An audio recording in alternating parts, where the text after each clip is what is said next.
ଦେଖନ୍ତୁ କିଛି ଦୁର୍ବୃତ୍ତ ଯେଉଁମାନେ ଭାରତର ଅଖଣ୍ଡତାକୁ ନଷ୍ଟ କରିବାକୁ ଚାହାନ୍ତି ଏଭଳି କାମ କରିଛନ୍ତି ଏବଂ ବିଶେଷ କରିକି ସମଗ୍ର ଭାରତରେ ବିଭିନ୍ନ ରାଜ୍ୟରେ ବି ହାଇ ଆଲର୍ଟ ଜାରି ହୋଇଛି ଆଜି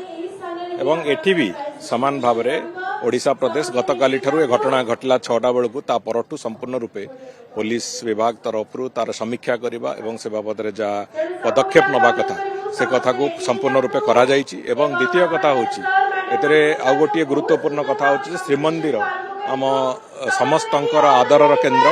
ଶ୍ରୀମନ୍ଦିରର ସୁରକ୍ଷା ଦୃଷ୍ଟିରୁ ମଧ୍ୟ ଯାହା ଯାହା ପଦକ୍ଷେପ ନେବା କଥା ତାକୁ ବି କରାଯାଇଛି ସମଗ୍ର ଓଡ଼ିଶାର ଯେଉଁ ବିଭିନ୍ନ ଇମ୍ପୋର୍ଟାଣ୍ଟ ଜାଗାଗୁଡ଼ିକ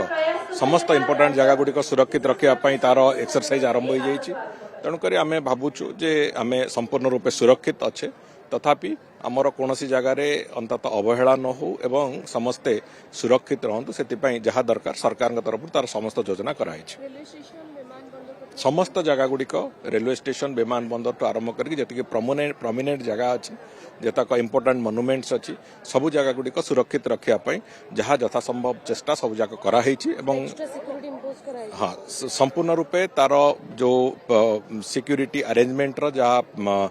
ଅଛି ତାର ଗାଇଡଲାଇନ୍ସ ସେ ଗାଇଡଲାଇନ୍ ଅନୁଯାୟୀ ସମସ୍ତ ଜିଲ୍ଲାଗୁଡ଼ିକରେ ଏସ୍ପି ମାନେ ଏବଂ ବିଶେଷ କରିକି ଡିଜିପି ତାକୁ ସମ୍ପୂର୍ଣ୍ଣ ରୂପେ ମନିଟର କରୁଛନ୍ତି ତେଣୁକରି ସେ କୌଣସି ପ୍ରକାର ଅସୁବିଧା ହେବ ନାହିଁ ଏବଂ କୌଣସି ପ୍ରକାର ସମସ୍ୟା ହେବ ନାହିଁ ବୋଲି ଆମର ପୂର୍ଣ୍ଣ ବିଶ୍ୱାସ